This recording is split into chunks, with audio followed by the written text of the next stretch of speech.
The top stories: terrorist TPLF militias captured with WFP high-energy food aid.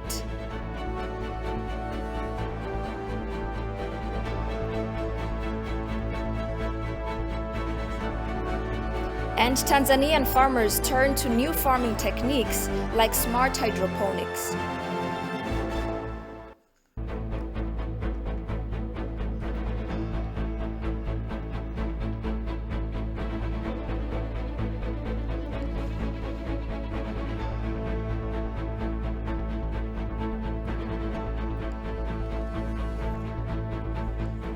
Hello and many thanks for joining us. You're watching Addis News Hour from the Ethiopian Broadcasting Corporation. With the news, I'm Tabitha John. Do stay with us. Prime Minister Abiy Ahmed has expressed aspirations of Ethiopia to double agricultural productivity that has been registered over the last 3 years. If the agricultural productivity doubles, as witnessed during the past 3 years, the country will also succeed in its green initiative and ensure food security.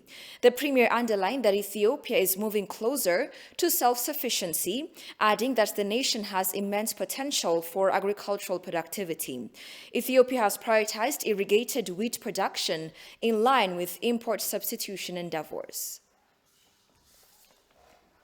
TPLF is repeating its dark history as it consumed WFP aid biscuits, which were supposed to be provided for hungry children in Tigray.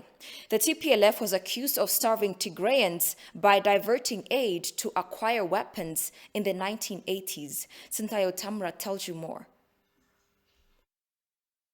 The Ethiopian government has been trying to inform the global community that it traced some aid agencies delivering food, medicine, and weapons to the terrorist TPLF people during the 8 months-long law enforcement operation in Tigray. These humanitarian agencies were also doing some intelligence work for the terrorist group. For the confidentiality of this purpose, the aid agencies fired non-Tigrayan Ethiopians. This accusation by the Ethiopian government of certain aid agencies has now evidenced with TPLF army members themselves. በዚህ በወልዲያ አድርገን መተን ወደዚህ ወደ ደብረ ታቦር አካባቢ ነው መተን ያለ ነው። We've come here, marching a long way through Waldia. No one except our commanders knows where our destination would be. Actually, I don't know the source of our weapons, as I have lately joined them, not to miss my job back in my district. Of course, the biscuit we have is quite different from the normal biscuit we see in the market. When I eat that, I feel like it has more ingredients and fat. It seems something uncomfortable to health. ልክ ዘይት እንደበዛበት የሆነ ነገር እንደበዛበት The World Food Programme is facing new scrutiny this week after several captured fighters of the Tigrayan People's Liberation Front carried high-energy World Food Programme biscuits the aid agencies were supposed to provide to hungry children in Tigray. The latest controversy began after the Ethiopian army defeated TPLF forces in a key battlefront at Gasai town of Amhara regional state. Dozens of Tigrayan soldiers, including senior leaders of the terrorist group, surrendered. To reduce the burden of average Tigrayans facing hunger, the Ethiopian government declared unilateral ceasefire. However, the emboldened TPLF continued obstruction, this time by invading the Afar region where humanitarian aid delivery depended upon. Before the latest corroborative evidence of TPLF diverting aid, there were already signs and reports that the terrorist was receiving food aid and other resources meant for civilians.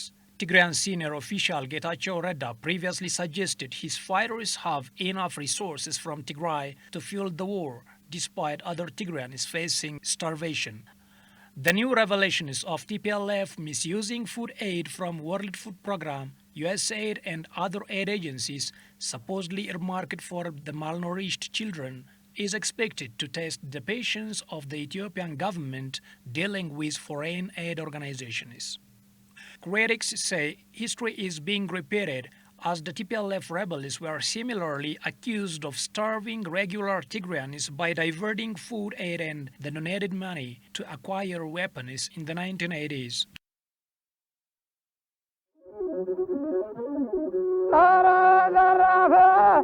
አባት የሞተ እንደው ባገር ይለቀሳል እናትም ብትሞት ባገር ይለቀሳል ወንድም የሞተ እንደው ባገር ይለቀሳል ዘመድ የሞተ እንደው ባገር ይለቀሳል አገር የሞተ እንደው ወዴት ይደረሳል ወዴት ይደረሳል ወዴት ይደረሳል ስጋዬን በሉናል ደሜንም ጠጡና አጥንቴንም እንኳን በምንም አገሬን አትንኩ በምንም አገሬን አትንኩ አገሬን አትንኩ ኧረ ዘራ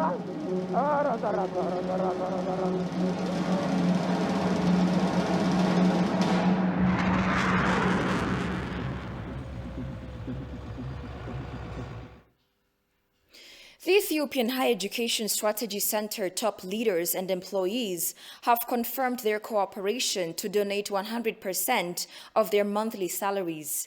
They have also decided to donate blood to the military.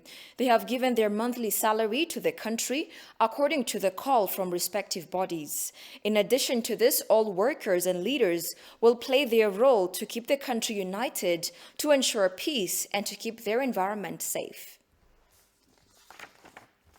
We have a fun conversation focusing on the ongoing misappropriation of USAID energy-giving biscuits, which reached the terrorist TPLF fighters and not the hungry children of Tigray, which it was supposed to feed.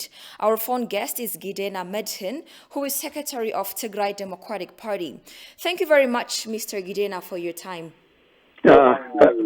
Thank you for giving me this chance. As you know, surrendered TPLF fighters were found possessing USAID energy-giving biscuits. What does this mean and what does it show?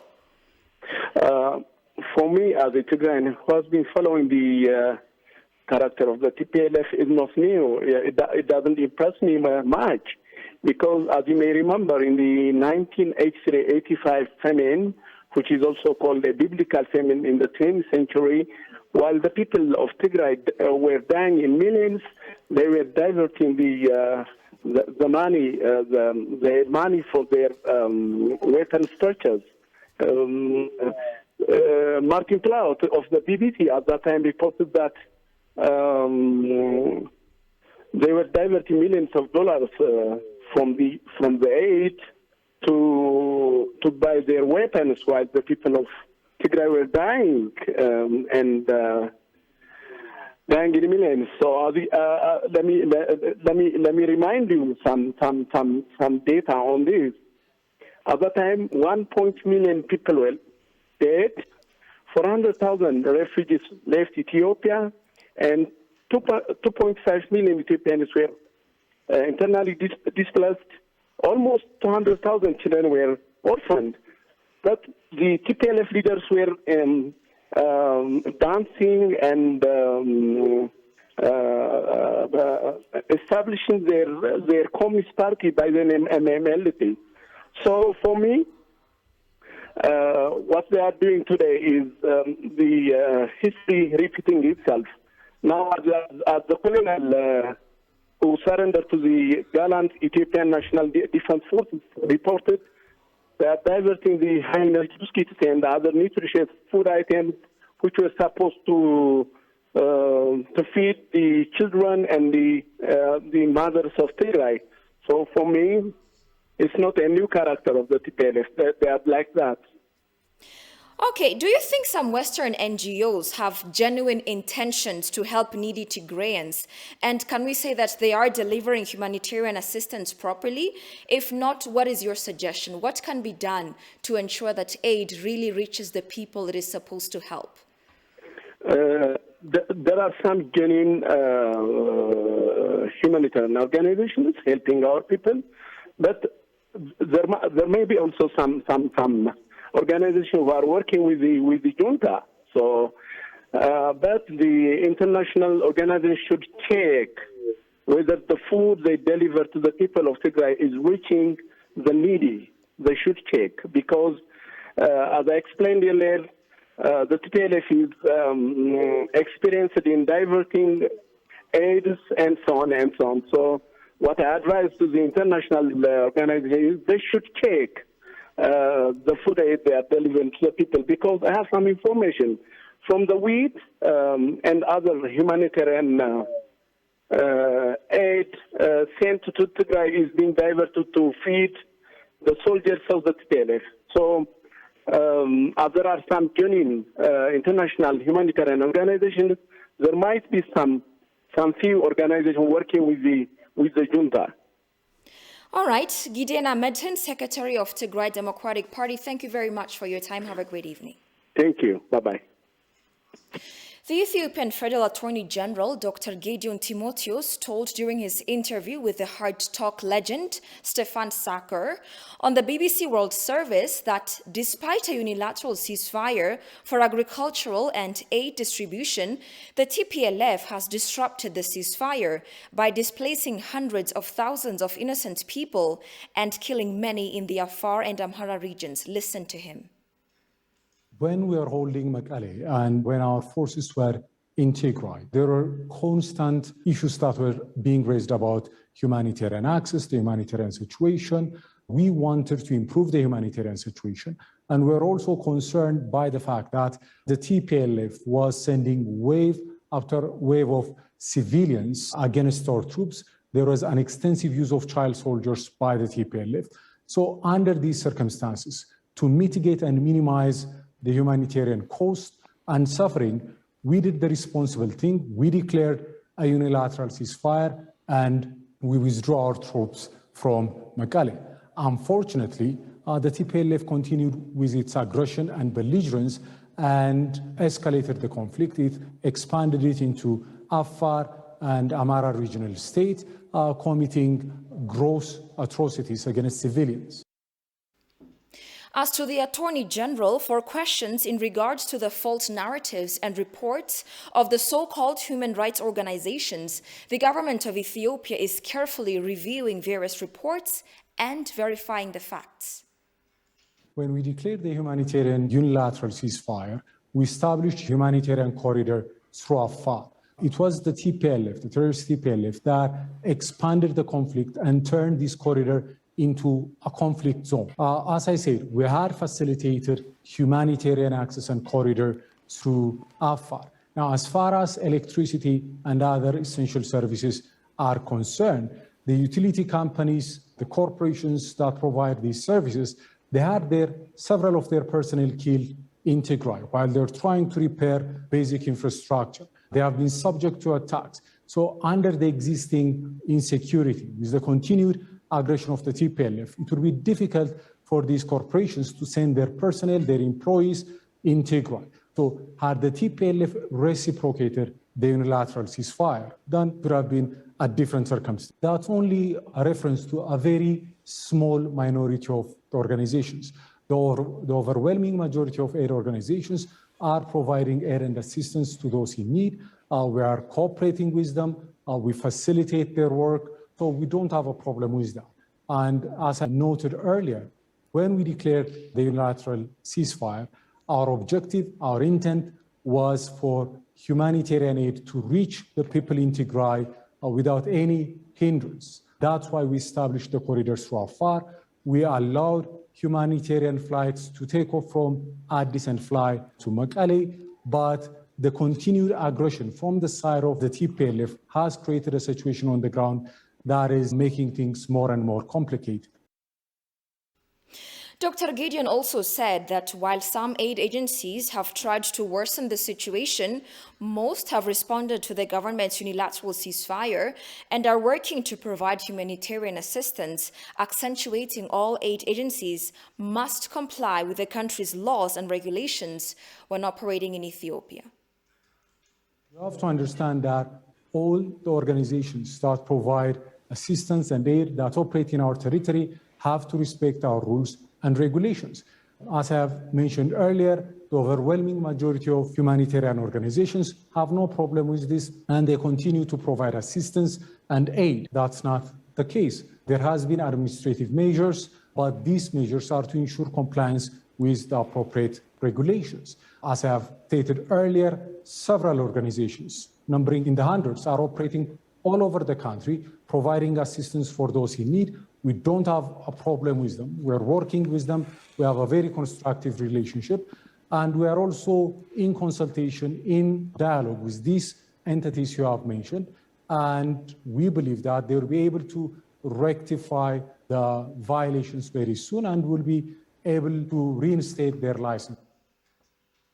He further pinpointed that concluding an investigation is incomplete, as if it were an attempt to cover up a terrorist organization, highlighting all statements made by the Prime Minister's office are about the terrorist group and not the rest of the community.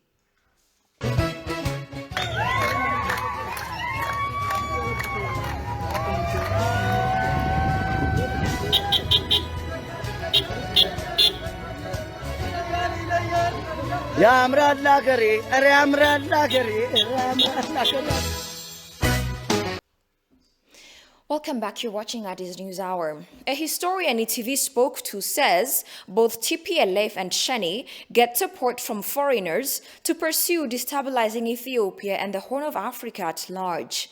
During the formation of transitional government, the historian Taye Bogale depicted TPLF took power and chased the OLF in its dirty game. Taye also said TPLF had monopolized the Ethiopian economy. Goshu Melissa reports. Over the past 60 years, the Trojan horse TPLF has been tearing Ethiopia in divide and rule system, thereby eroding long-standing coexistence of people of the country. TPLF and Sheni were acting covertly and openly, depending on conditions to destabilize Ethiopia, albeit of the fact that they used to shamelessly pointing fingers one another. The unholy conjugal declared recently of the two extremist groups seems exposing their hidden agenda. Responding to ETV, the historian Taye Bogale said both TPLF and Sheni were formed by Western powers to destabilize Ethiopia and the Horn of Africa at large. Both TPLF and OLF were formed by Western powers to destabilize Ethiopia. It's not a unique anomaly that is attached to the Ethiopian cause. The Western powers, in the period under discussion, had high ambition to destabilize the whole of Africa and Asia. As part and parcel of this process, they deliberately opt to form TPLF and OLF in the northern and western part of Ethiopia. And with the assistance of the international actors, as I said, to disintegrate Ethiopia, TPLF-led EPRDF controlled the reign of power in 1991. During the formation of transitional government decades back, TPLF and OLF failed to work together, ended up with bloodsheds, and TPLF had the upper hand to chase it away. It summoned different parties to participate in the transitional government. But this was only for the lip service. Intrinsically, TPLF had great interest to control the political scenario, the economic arena, the social facets, as well as the cultural fabric of lives of the Ethiopian society under its own disposal. To this end, though it invited different parties to be part of the transitional government, it did not want to see a very potential power other than TPLF. Thus, it started different intrigues and political sabotages to marginalize or underestimate the OLF power. They collected the OLF army in a concentration camp and dismissed the majority of them. And the rest fled to the jungles of Ethiopia, in the western part actually. The evil intention Sheni pact with TPLF group is organized to harm the Oromo people and to fight back against Oromo, Kajala said. TPLF and OLF Sheni have no national vision. Particularly, the OLF Sheni was working with Egypt to dismantle Ethiopia and obstruct GERD as collateral. With regard to OLF, from the onset, they want to secede Oromia from the Ethiopian region and to establish their own form of government. But that is not according to the interest of the Oromo people. When the House of People Representatives of Ethiopia labeled both groups, TPLF and OLF, as terrorist organizations, they told us in explicit language that they even want to help to create political turmoil and upheaval, as well as to dismiss Ethiopia from the surface of the earth. Getachew Redda and the OLF groups have an idea of two sides of a coin. as far as the disintegration of Ethiopia is concerned. So OLF ultimately was supported by Egypt in their struggle of independence of Oromia for at least half a century. And they were assisted by not only Egypt, but also international powers. With regard to GERD, or Grand Ethiopian Renaissance Dam, it is a tertiary thought for them. Since they came the power by life support machine, and that machine is stationed in Washington, and they were feeding them from there. They give them weapons, they give them money, they give them diplomatic cover, and so on. This is a mercenary organization. I consider them, they are not different from the Phalange of Lebanon. Wow. They are That exactly bad. the Phalange. Yes, that bad. Ideologically the same they are, very racist, very backward in their thinking. TPLF is looking for enlisting the same destructive forces to make conflicts in Ethiopia and the region as a whole, even though Western powers turn a blind eye. The National Election Board of Ethiopia, NEBE, presented investigation reports conducted by a team of experts on the voter registration in the Somali region to political parties. The consultation was attended by all board members, and it was opened by the chairperson of the board, Bitukan Mideksa. Following the chairperson's speech, representatives of the 9 investigation teams, led by Deputy Chairman, presented the investigation process, results, and forwarded their recommendations for decisions. They presented their reports compiled from information based on interviews with individuals who are directly or indirectly related to the complaints, information gathered from the local community, from the field missions, from photos and videos, from a variety of documented evidence. After hearing the report on the investigation team, the competing parties who had submitted their complaints forwarded their requests concerning the decisions they expect from the board through their representatives. The board explained that it will announce the decisions to the parties based on the presented report.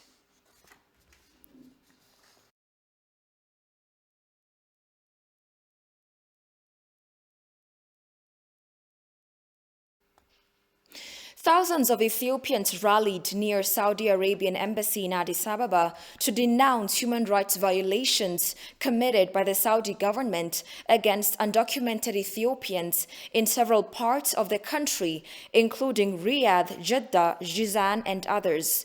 The rally, held under the theme, "I am a voice for compatriots," involved participation of residents drawn from various segments of the community. Demonstrators called on the Saudi government to stop cruel acts against Ethiopians, including arbitrary arrests, detention, unfair trials, inhumane abuse, and other forms of ill treatment. Many Ethiopians, including children, women, and elderly, are being ill-treated by the Saudi government in cellars. They further urged Saudi to immediately repatriate Ethiopians from its detention centers. The Ethiopian Ministry of Foreign Affairs indicates there are close to 80,000 Ethiopians in Saudi who are suffering from acute human rights violations by authorities of the government.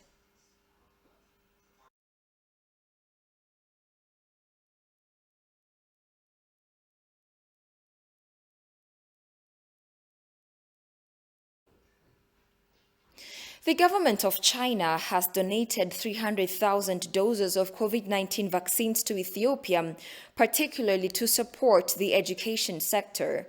Chinese ambassador to Ethiopia, Zhao Zhiyuan, handed over the vaccines to Health Minister Dr. Lia Taddese and Education Minister Dr. Getahun Mekria in a ceremony held at the Addis Ababa Bole International Airport today.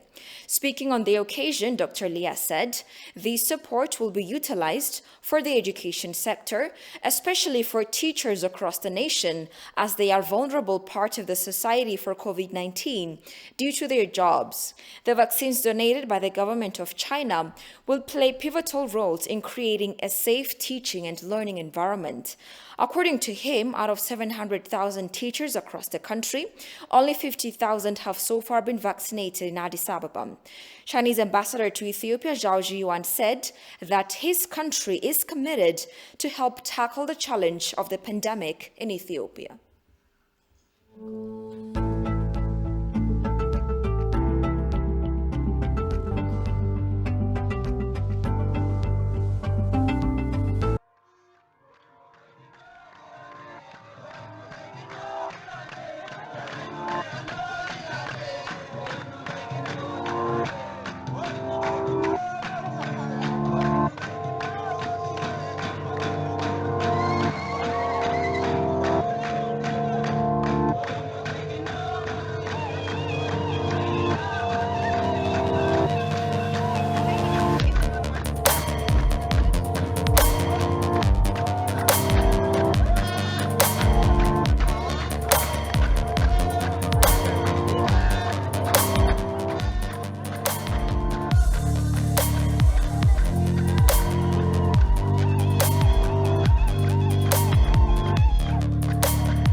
finally, smart hydroponics could soon help urban dwellers in Tanzania grow their own crops in small spaces at a very low cost.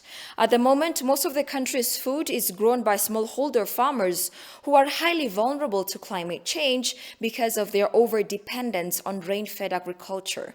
Jerusalem Betzaha has more from CGTN. This lettuce is growing on rows of plastic pipes that circulate water. Mwamvua Mlangua, the largest hydroponics farmer in Tanzania, learned about this soilless eco-friendly farming method on a trip to Israel.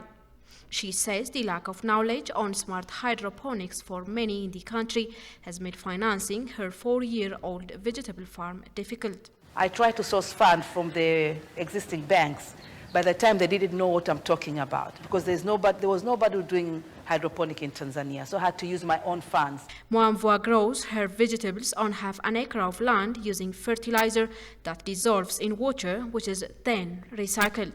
She says with the assistance of a mobile app, a small space can yield up to 500% more than ordinary farms, while reducing water usage by 90%. There's some app which you can download to control the nutrients which are coming on the plants. So you can do that when you see the nutrients are lower. Once you are connected to the internet, that app can tell you that like, the nutrients are lower, then you can come and add the nutrients. Although global adoption rates for hydroponics are on the rise, Mwamvua says the country's adoption rate is still very low. To remedy that, she has begun passing her knowledge on the subject to university students studying agriculture. Though food is sufficient, Tanzania's overdependence on rain-fed agriculture often leads to low, unreliable and inconsistent productivity in the agriculture sector. With the potential use of less farmland, the Tanzanian government is looking to use methods like hydroponics to boost productivity. What are we getting? Productivity is not about how many hours we spend working, not just about farm implements. It's also about the area you use to farm and what we have harvested.